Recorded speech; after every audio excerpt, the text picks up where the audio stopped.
রংপুর জিলা স্কুলের অবসরপ্রাপ্ত শিক্ষক গণপতি চক্রবর্তী সহ তার পরিবারের ৪ সদস্যকে শ্বাসরোধ করে হত্যা করার প্রমাণ মিলেছে ময়নাতদন্তে। রংপুর মেট্রোপলিটন সদর দপ্তর মিলনায়তনে সংবাদ সম্মেলন করে পুলিশ কমিশনার মোহাম্মদ আব্দুল মাবুদ জানান, মাদক সেবনে বাধা দেয়ায় পরিবারের প্রত্যেককে শ্বাসরোধ করে হত্যা করেছে মুগ্ধ দাস ও সিদ্ধার্থ দাস। ময়নাতদন্তে ধর্ষণের কোনো আলামত পাওয়া যায়নি। হত্যাকাণ্ডের পর মুগ্ধ দাস দক্ষিণগঞ্জ শ্মশানে আশ্রয় নিয়েছিল বলে আদালতে জবানবন্দি দিয়েছে পাহারাদার বিদ্যুৎ দাস।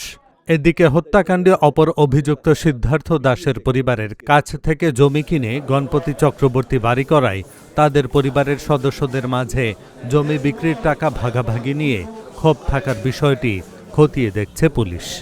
মুগ্ধ দাস স্যারের স্ত্রী এবং সিদ্ধার্থ দাস স্যারের মেয়ের গলা চিপে ধরে 5 মিনিটের মতো ধস্তাধস্তি করতে করতে দুজনকে মেরে ফেলে।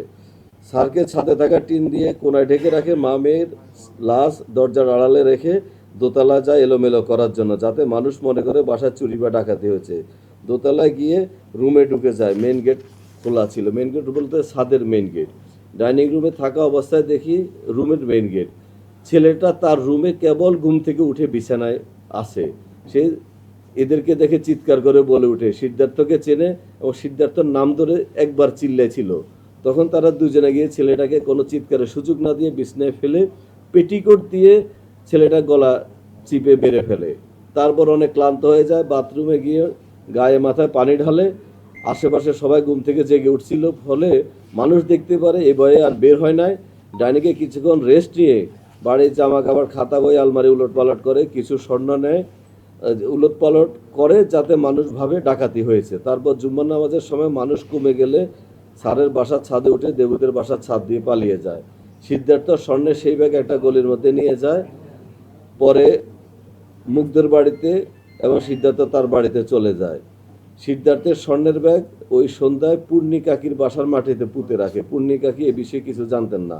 পরের দিন সিদ্ধার্থ দোকানে কাজে যায়, সে বাড়িতে ছিল, তাকে পরে পুলিশ ধরেছে। তাদের প্রাথমিক পুলিশের কাছে বক্তব্য আর বিজ্ঞ আদালতে যে বক্তব্য দিয়েছে, এটাতে আরও অনেক কিছু ক্লিয়ার হয়ে গিয়েছে।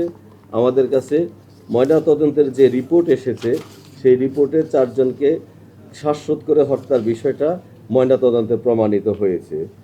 আর যে 2 জন নারী ভিকটিম আছেন, আগামী চক্রবর্তী এবং প্রীতিলতা চক্রবর্তী, আমি ওনাদের প্রতি সম্মান রেখে, মৃতদের প্রতি সম্মান রেখে বলছি যে ওনাদের ভেজাইনাল সোয়াব নেওয়া হয়েছিল, কোনো ধর্ষণের আলামত পাওয়া যায় নাই। আর অ্যাসফেক্সিয়া বা গলায় শ্বাসরোধ করলে এটা আপনারা জানেন, এটা যাদের অভিজ্ঞতা আছে, বীর্য বের হয়ে যায়, মলমূত্র বের হয়ে যায়।